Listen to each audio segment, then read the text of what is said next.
Daylight, my MVVs, welcome. An elder in the palace of the Ooni of Ife is being struck by an unknown illness yet again. And you remember that this is the second one. And they say the family of that elder brought him to the Ooni of Ife. They say for the longest of time, he has not been attending meetings. They've been treating him back and forth, back and forth, back and forth. They say only recently, the family of that elder allegedly brought him into the palace of the Ooni of Ife, and they were begging the Ooni of Ife to beg Queen Naomi to temper justice with mercy, that they have gone to everywhere that Queen Naomi laid a curse on him. Now, here is the story allegedly. Do not forget that I keep telling you that these are all alleged stories. I do not live in the palace of the Ooni of Ife. And whatever I tell you here, you need to know that they are all alleged information. What we are hearing right now is that during that season where Naomi was in the palace, he kept, because he is a custodian of some deity in the palace. There are a whole lot of deities that are being, honored on yearly basis in the palace. Some people are saying they are like, as in their shrines inside the palace. There are very many, that they have up to 57 different shrines inside the palace. And they have different people who are custodians of this shrine. You know that the Yoruba, culture, Yoruba people are very rich in cultural heritage. They have all of these gods that they believe did some kind of honor, as in did some great things to them that brought them some great values in those days.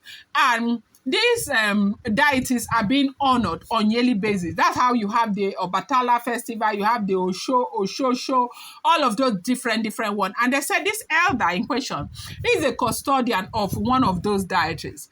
And he was drumming the other time while Queen Naomi was in the palace, like 3 months before Queen Naomi left the palace, that he was the one who was drumming that Ifa does not want Queen Naomi. That there were a lot of them who were saying Ifa does not want Queen Naomi, Ifa has had enough of Queen Naomi, that a lot of things that were happening in the palace at the time, they kept saying that it was because of Queen Naomi, Ifa did not want Queen Naomi. Now, as much as there were many saying that thing, they said this one was the one who carried it like gala on his head, drumming it every day, trying to spoil the mind of the Ooni of Ife. And people were saying, why will Ifa not want Queen Naomi? Ifa was the one. As a matter of fact, this elder said, I cannot even tell you the things they have done to Ooni of Ife. And it's not going to stop, because if you think that it's going to stop, you are being delusional. Remember when Ooni was just coronated the king of Ife?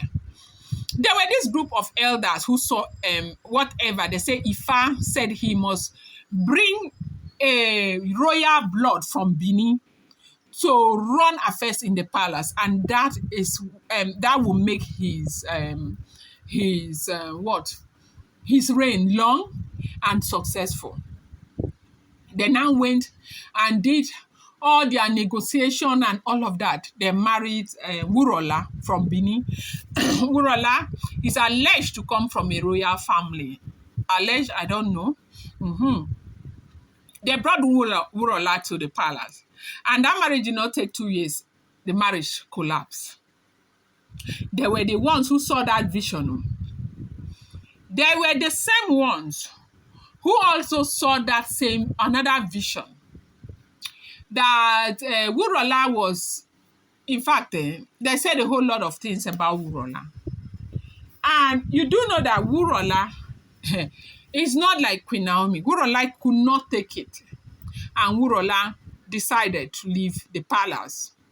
And when Wurola left the palace, because Wurola is from a royal family, Benin too, they have very rich traditions. Ooni did not waste time. Ooni freed Wurola to go, because of course Ooni knew that the family will not even take it. Ooni freed Wurola. Or maybe he didn't really have that kind of feelings for Wurola. Nobody knows. It was the same elders, this group of elders who, they were the same one that saw that vision. And it's the same elder that is saying, started saying Queen Naomi, Ifa did not want Queen Naomi, Ifa did not want Queen Naomi. They spoiled Ooni's heart. Oni turned his back on Queen Naomi. Queen Naomi was suffering all by herself. Oni would not answer. And that was how Queen Naomi left the palace. Welcome back to my channel. It's your girl Dela Ram. I bring you fresh and spicy gist from the source. And still on the royals. How are you guys doing, Dela? Right?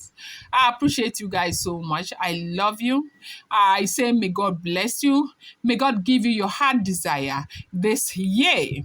If you've not yet subscribed to my channel, please hit that subscribe button nicely and turn on the notification bell. And do not forget to give this video a thumbs up. Remember that I appreciate you guys so much. Going back to the story, they say this elder is struck with an unknown ailment, and they have been trying to treat no way. And they said he lied against the Ife itself, the gods himself. That that what is happening to him is coming from the gods, that the gods are angry over what he said about Queen Naomi, that everything he said about Queen Naomi, that Ife never wanted Queen Naomi, was a lie. And that is why he's being struck with this illness. They brought the man to Ooni of Ife, and the family were begging that Ooni should please speak to Queen Naomi, that Queen Naomi needs to come to the palace. Ooni said he's not telling Queen Naomi to come to any palace because Queen Naomi will not come. How many times has Ooni invited Queen Naomi to come to the palace? Has she agreed to come?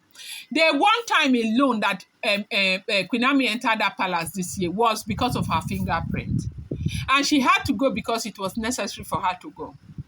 For anybody to think that Queen Naomi will now come to the palace because she wants to pray for this man, they are not yet serious. Maybe they have to take the man to Queen Naomi's church. They say Ooni said that they will have to take the man to Queen Naomi's church. That he's not telling Queen Naomi to come to the palace because Queen Naomi would not come. Why would Queen Naomi dignify that man, even on his sick bed, to come to the palace? To come and pray or do what for him? When he contributed in destroying Queen Naomi's marriage. And I think this is going to serve as a deterrent to those who are still doing this thing. The Bible says, touch not my anointed and do my prophet no harm. When you begin to think that you have everything under your palms, you can do or say or hurt anybody anyhow, do not forget that there is a God. The God of fire, when he comes for you, you will understand why he is a God of fire. So this is what is going on right now. No? They said the basbos, the wahala in the palace is not small. That these people are begging that Queen Naomi should forgive. I wanted to bring you this update. I'm going to bring you more. I appreciate you. Thank you.